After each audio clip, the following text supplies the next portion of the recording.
Assalamualaikum warahmatullahi wabarakatuh. Saya Siti Sarah Anajla dengan NIM 231720012. Saya berasal dari Kota Tangerang dan hobi saya itu berenang dan menghitung. Pada video kali ini saya akan membahas ada 4 bahasan. Yang pertama itu ada hubungan sains dan agama menurut Ian Barbour. Yang kedua itu ada pandangan saya tentang hubungan Islam dan fisika.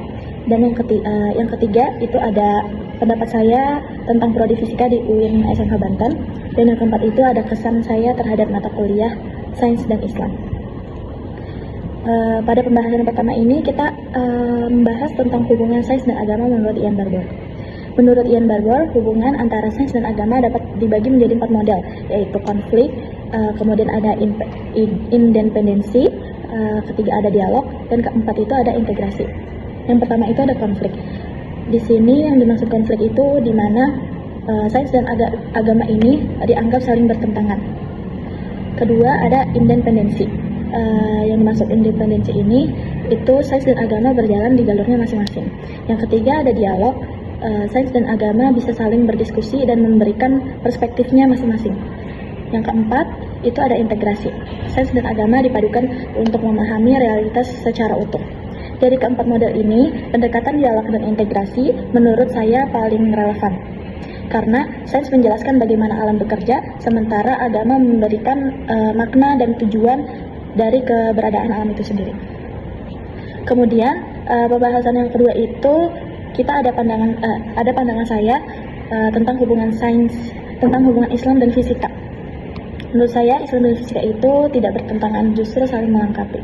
Fisika membantu kita memahami hukum-hukum alam seperti gerak, energi, struktur muka bumi ini. Sementara Islam mendorong manusia untuk berpikir, meneliti, dan merenungkan ciptaan Allah Subhanahu wa Ta'ala, sebagaimana banyak disebutkan dalam Al-Quran. Contohnya, keteraturan hukum fisika menunjukkan bahwa alam semesta ini tidak berjalan secara acak, tetapi memiliki aturan yang konsisten, yang dalam Islam dipahami sebagai sunatullah. Jadi, belajar fisika bisa menjadi salah satu cara untuk semakin mengenal kebesaran Allah Subhanahu wa Ta'ala. Yang ketiga, itu ada pendapat saya tentang prodi fisika di UIN SMK Banten. Menurut saya, prodi fisika di UIN SMK Banten itu memiliki keunikan dibandingkan fisika di universitas umumnya. Di sini, fisika tidak hanya dipelajari sebagai ilmu eksakta, tetapi juga dikaitkan dengan nilai-nilai keislamannya juga. Mahasiswa tidak hanya dituntut paham rumus dan konsep saja, tapi juga memiliki landasan etika, spiritual, dan moral.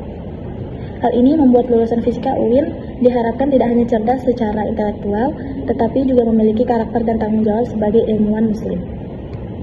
Kemudian yang terakhir yang akan saya bahas ini, kesan saya terhadap mata kuliah Islam dan Sains.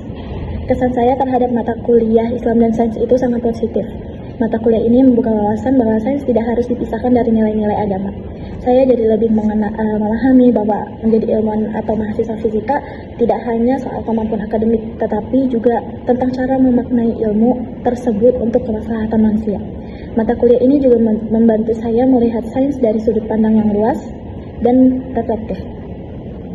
Mungkin itu saja 4 pembahasan yang ada di video ini. Demikian penjelasan dari saya terkait tugas ujian semester dalam mata kuliah Islam dan Sains. Kurang lebihnya mohon maaf. Wabillahi taufiq wal hidayah. Wassalamualaikum warahmatullahi wabarakatuh.